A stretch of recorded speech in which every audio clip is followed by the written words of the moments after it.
So this is a very special episode of Former Cultist Watches, because we're watching a ridiculous movie, and we're going to talk about it really quickly. So what did we just watch, Richard?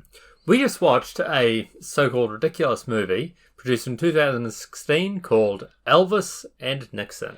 Yes, so most of you probably haven't have heard of this movie, which is, what we normally do is we try to watch movies that people have seen before, and then to show you, because, movies that you haven't seen, but everyone else has seen, right? Yeah. But we thought it would be fun to watch a random movie that I've had sitting on my shelf for forever. For quite a while. So Shay wasn't keen on this movie. He sort of bought it in some moment of madness or something, or as a package deal with something else. But I actually always wanted to watch it because I thought it could be interesting, and now we've watched it, and we are ready to render a verdict. Yeah, so what's your verdict, Richard? Was it watchable? Look, it was watchable because we watched it. Yeah, you didn't turn it off, right? So it wasn't too bad. You heard me giggle a bit. Yeah. There were some good moments. Yeah. And look, in fairness, the other sensible thing, it was about, 90 minutes or so? Yeah, it was really short, eh? It was bite-sized. Yeah, it was bite-sized. And to be honest, the quality that it had, if that had gone for 2 hours, I might have been a little bit pissed off with my wasted time. Yeah, I might have turned it off if it was a 2 hour. If I looked at the time halfway through, when we did, and went, oh, there's still an hour and a half left, I would have turned it off, Yeah, look, that's fair. For what it wasn't too bad. Yeah, so I give a really quick rundown of the synopsis. And I mean quick. Boom, boom, boom. Elvis Presley, the original Elvis Presley, wants to meet the president. He meets the president. Which president is this? President Nixon, of course, sorry. Yes, Richard Nixon. My favorite of the presidents. Out of all, how many, 45 of them? He's up there. I like him. You like Nixon? I have questions about his morals, but less so about his brain power. So but he was very clear. He is not a crook. I've heard that story before, too. So what happened next? He wants to meet President Nixon. He tries to meet the president. He eventually does meet the president. And they talk about the undercover... Not the undercover. They talk about the drug and culture wars briefly. The drug and culture wars? Yeah, the drug and culture wars briefly. And then he gets a special badge and they all live... And the president gets a signed copy for his daughter. And they all live happily ever after. Yeah, it was this fun situation where, Elvis seems to be, collecting badges from different, police precincts and stuff. And now he wants this federal badge. That he wants to be a federal agent. To fight against at large. At large. It was very specific. Federal agent at large. Fucking hell. I mean, look, in fairness, some of the premise to this movie was given in the typing in the original scenes. That yes. In 1971, in April or so, whenever it was, the president started recording all calls and visits. Yes. But the relationship was apparently established in 1970, at least a year prior. Yeah, I think this whole movie is basically just the premise, right? Yes. It's not too much deeper than the funny concept of, what would happen if Nixon went and met with, Elvis in the White House? Wouldn't that be interesting? Yeah, that's fair. And that's the premise. The whole scene of them in the White House, it's the crescendo of the movie, right? Yeah. It's not... Everything else is kind of just build up to that and isn't really too much, The thing is, though, if I'm being critical... If this was really doing that well, it would research some stuff on the way up to that meeting, and then there would be a definable effect of that meeting afterwards. Yeah, I agree. This is just bullshit, frankly. Yeah, this movie was a fun movie. So this movie, what really piqued my interest is it had two very famous actors, Kevin Spacey and Michael Shannon, right? And they're both playing, Nixon and Elvis, respectively, right? And that's really what the movie had going for it, right? Yep. It had a catchy title, two very popular names. Yep. And two very popular characters, right?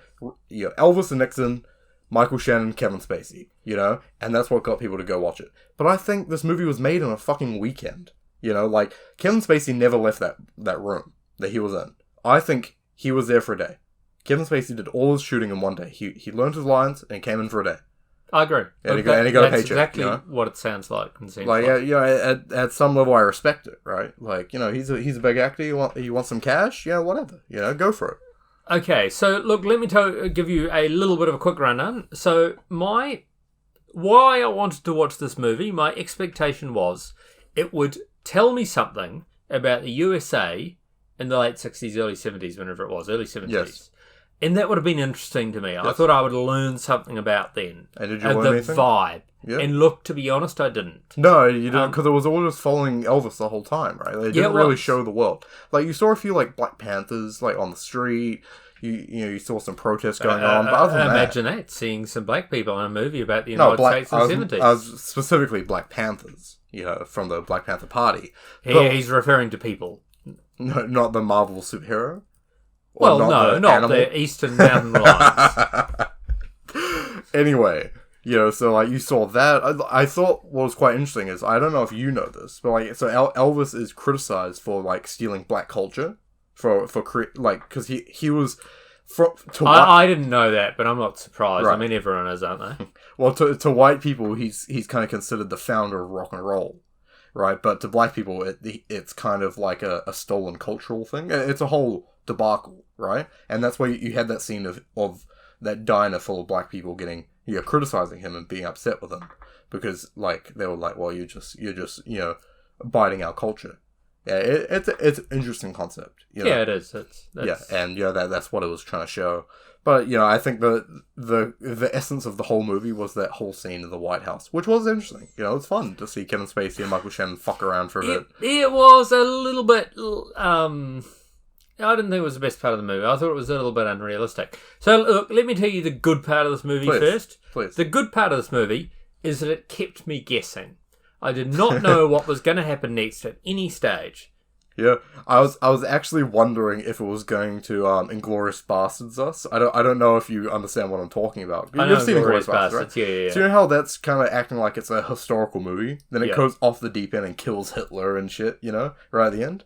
So I was wondering if it was going to do that. Oh, if he was going to karate chop Nixon. If he was going to, like, because he's constantly, like, wanting to karate chop and have guns everywhere and shit. I was waiting for some ridiculous shit to go down. It never really did, but it did keep me guessing that it Who might knew happen. that his diamond-encrusted boot pistol was called Lucille? Well, we do now. We do now, yes. Find time to leave me Lucille. Go on. I love that that scene where the guy at the White House is like, do you have any illegal firearms on you? He says, no, of course not. Then they run the metal detector on him, and it goes beep, beep, beep, beep, beep, beep. And he's like, sir, do you have any firearms on you? He's like, of course. I thought that was fair enough. I didn't know what the problem was. It was great. He's like, of course. They're not illegal, are they? It's so funny. I have one or two criticisms of the movie that aren't the obvious ones. First of all, Elvis looks as though he's 62 Oh or so. my god, the casting was terrible. Ridiculous. I think Michael Shannon was terribly cast. Like, especially when they insist of showing real photos of Nixon throughout the film. Like, there was constant photos of him, right? Yeah. Same with Nixon, but I criticized Kevin Spacey as Nixon early on, but I think I grew into liking him in it. But when you see the photos next to each other, they don't look alike, and it's annoying. So, like, either get someone who looks like Richard Nixon and Elvis, or don't show the original photos and you'll be done with it, right? Like, let us forget about the original look and make us think you are Nixon. Like, this is Nixon to me. Yep. Don't let me think of this other Nixon. I agree. And like Elvis, I don't know, I've forgotten what year he died in comparison to this movie, but I think it said 94, but that might have been Nixon. That might have been Nixon. Elvis didn't die in 94. Let me tell you that. No? Well, I just remembered it. 70s. I just remembered it being on the scroll at the end of the film, but that might have been Nixon dying in 94. No, I mean, look, Elvis was 2 or 3 years away from his death at the time of that movie. He looked as though he was 64. Yeah. Like, he died at 42. Michael Shannon's an old guy. It wouldn't surprise me if Michael Shannon was not the top of the list for choices for this film, and they got him. Like, after a couple of people turned the film down, they chose him. To take a couple days to film this movie. But, like, this movie was a cash grab. It was really nothing. I feel like it could be, like, the concept could be something in the right hands. The concept could be interesting. Yeah. I thought it was going to be interesting, to be honest. I was hoping it was going to be a bit funnier, like, a bit more ludicrous. And it just kind of Oh, wasn't. I was glad that it wasn't, frankly. But I thought that was going to be the thing to save it, because currently... Sort of. I mean, if I want an Adam Sandler movie, I'll watch an No, Adam I don't want Sandler an Adam movie. Sandler movie. I want like a Scott Pilgrim movie. Right? I want just ridiculous shit going on and on, you know? I mean, I think the ridiculous shit going on and on that you saw was Elvis's life. Yeah, I guess, but that's what I wanted that really shown in the film, not really... Because, like, it was interesting, like, whenever he went into a room, everyone, you know, glancing at him. And, they, like, to be fair, they did try to make it a bit deeper. You know, they did try to have this whole, like, what is fame in comparison to a person, you know, like, an individual to a corporation type thing. They didn't try very hard. I see what you're saying. But they tried, right? Like, they mentioned it, right? At least, you know, they at least had the thought in their head about it. They had that scene of, like, about Elvis reminiscing on his brother that died in the womb. That was that was one of the best bits of the And I thought, like, when I saw that, I was like, oh, so you do care about this film, like, so you do want to have something deeper than just ridiculous, stupid shit. So, like, why aren't you doing this the rest of the film? Well, I mean, they had that friendship with Shillings and the drama with Shillings' wife and so on. Maybe, but that was pretty shallow. You know, it wasn't I much. mean, I think that's a fair comment on the whole film, frankly. It was pretty shallow. Yeah. Well, like, I don't know, I liked... The concept is the whole film, right? Like, every time Elvis was like, I want to be an undercover agent. And then everyone's like, what? Like Nixon did that, the head of, like, the FBI, whoever went to the narcotics investigation unit. And they're like, sorry, what? I don't even understand what you're talking about. And it's an interesting concept. It's like, this is the most ludicrous thing I've ever heard. Like, what do you want from me? You know, like, of course I'm not going to make you an undercover agent. You're the most famous person on Earth, you know? Yeah, I mean, that was quite funny in one way. I think that was interesting. It probably showed the level of Elvis's delusion, which I think was pretty high by that stage in the early 1970s. Yeah. Well, it was also fun to see we might have disagreements on this, but about the level of, say, brainwashing about anti-communist sentiments at that time as well, right? Maybe not brainwashing, but definitely the We're exaggeration. Talking about facts, but yeah. But they're at the height of the Cold War. Yeah, like very anti-communist ideas of we must ban these movies. We must, I mean, Woodstock McCarthy is was terrible. well dead by now, but his ideas sure as fuck weren't. Yeah, of course, right. Look, I just want to point out another issue that I have with this movie. Like, if you're going to do something that intends to portray realism, there has to be some realisticness. Neither even Elvis, if the world is ludicrous, even when the characters in real life were a bit, ridiculous. Like Nick, like other than maybe Trump, like Nixon had one of the craziest presidencies, right? Like with his stepping down and breaking into Watergate. Like it was very, non-real.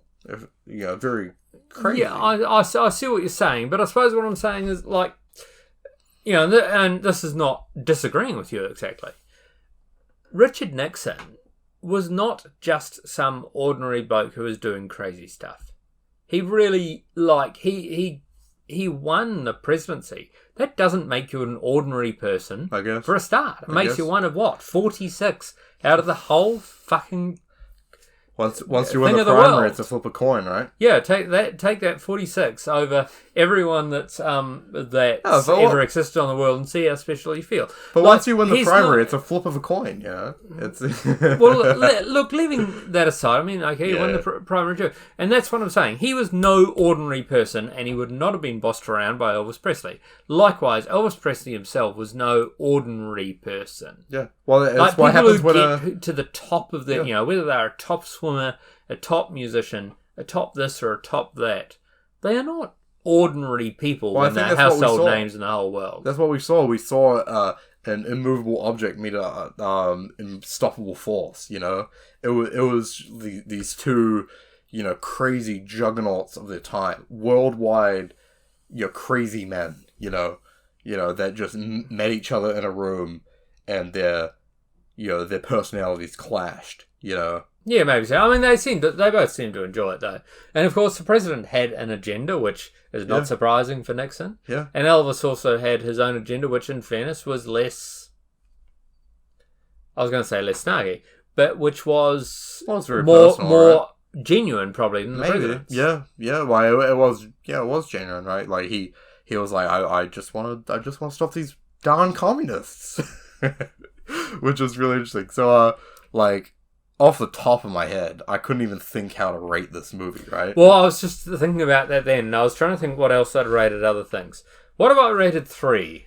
Who fucking knows, man? I can't be bothered going through your letterbox. I want to go through my letterbox. But the thing is, I don't think it's all that crap. There were some mildly interesting parts of it.